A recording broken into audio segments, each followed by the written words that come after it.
Welcome back, Summoners, to our League of Legends Top 5 plays right here on the Potato Monster channel. It's a pleasure having you join us today as we embark on our journey through another episode full of outplays submitted by people just like yourself. Our first one comes from Joker on Renekton with a beastly play while outnumbered in the top lane. After pushing Vlad under his tower, he looks to ward in case of a gank, but Rengar's already there and he pounces in, forcing Renekton's ult. He dishes out some good damage on Rengar and then he lands the empowered Q, so Rengar flashes away and he backs off to wait out the Hemo Plague. Because of the ward previously placed by Joker, his creeps continue to attack, but when Azir shows up, he flash and power Qs on both and then chases Vlad's pool. He's so close to being in range, but when Vlad turns to Q, Renekton connects his W for the double and then he starts fighting Azir. Joker falls so low in health, but a beautiful double dash gets him out while being in one-shot range thanks to knowing the limits of Renekton extremely well.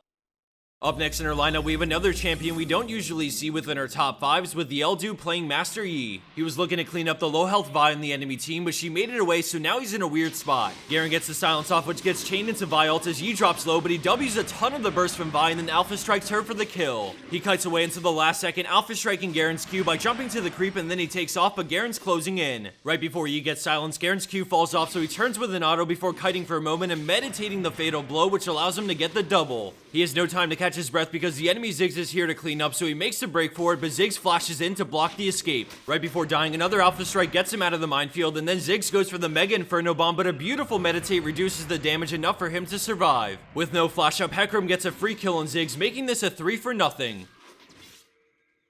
Landing in at our number 3 spot, we have Apparitus on Vayne with a strong mechanical play to clean up a lost fight. At the start, we see things are looking grim, but Vayne's about to join in, first noticing Caitlyn's position and punishing it with a QE into the wall for the kill through exhaust. After getting blown away, she gets right onto Janna, dropping her quickly, but now we see Lissandra off to the side, about to E in. Vayne reacts to her flash by tumbling back into the brush to break line of sight because the pink ward would have revealed her if she were out in the open. Lissandra goes for Lee Sin, but then Vayne attacks her, so she turns with her ult, which gets cleansed, allowing Vayne to force her into Zanya's. She kites away while dealing damage, using Summoner Heal and then Blade of the Ruined King, plus a flash to dodge Lissandra's Q. Thanks to some strong mechanics, Vayne manages to turn this fight into an ace in favor of blue team.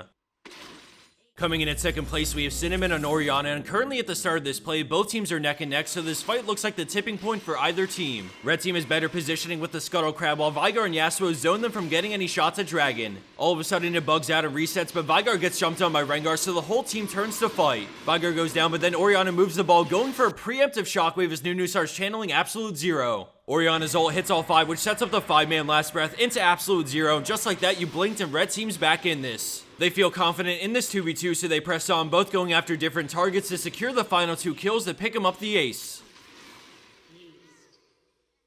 And for our number 1 pro play for this week, we have Lamau and Echo pushing the limits of the champion to make magic happen when behind 14,000 gold. We see them wave clearing mid, but then Echo stacks up 2/3 of his passive on Caitlyn and decides to flash and proc it. She Caliber nets away, but a final time winder into Zanya's allows Echo to buy time as the Q returns for the kill, and Echo looks to beef up Malphite next. An auto attack plus Q triggers his passive as he ults out to safety and uses the move speed to sprint into the jungle because more enemies are closing in. They have good vision of the incoming champion, so he decides to poke while disengaging, getting some free damage where he can. He knows Wukong is invisible, but he decides to cut it close, dashing over the wall and finding Veigar as Kha'Zix jumps on him, but the stun goes off at the perfect time. Echo throws out another Q while running, poking them down and curving it on the way back in to hit both enemies, which gets Brand a kill. Having the advantage of the blink strike, he goes back in and takes down Wukong as his teammates finish off Malphite. Despite the odds stacked against him, Echo pushes champion to the limits to win them a much needed fight and pick them up the ace. Here are some of the highlights of this play, but everything worked out thanks to all the small details, so check it out again if you have the chance.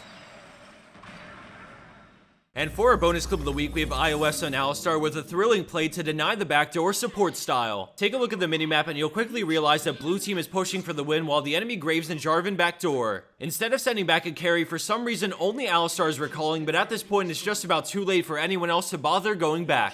As his team rips apart the enemy base, Alistar looks to buy time and keep them off the last tower with crowd control abilities because he simply has no damage. This is going to get pretty close, so pay attention to Alistar in the minimap, and as the rest of this plays on, I wanted to thank everyone for tuning in. We just got back on a schedule, so we're looking to put out quite a few videos a week, so keep an eye out for new releases and keep the plays coming in. Lastly, before saying our goodbyes, I wanted to throw in a final shout out to SkillCap for sponsoring our channel and helping us do what we're passionate about. If you run AdBlock or you're hurting in the cash department but you still want to support us, clicking on the links and checking out our sponsors is amazing for us, and we really can't thank you guys enough. This will be our last ad for SkillCap for about a month, so thanks to everyone who made it this far. If you want to check out some of the cool features of the site and get a feel for what they have to offer in terms of educational videos, I definitely recommend clicking on the link below that takes you directly to their video page where you can preview any video on their site. It's the best way to see what the content they produce is like, and then you can decide for yourself if this style of content will help you improve. Thanks everyone for watching, thanks to all the supporters and submitters, and I'll see you back here soon for more of our League of Legends Top 5 plays.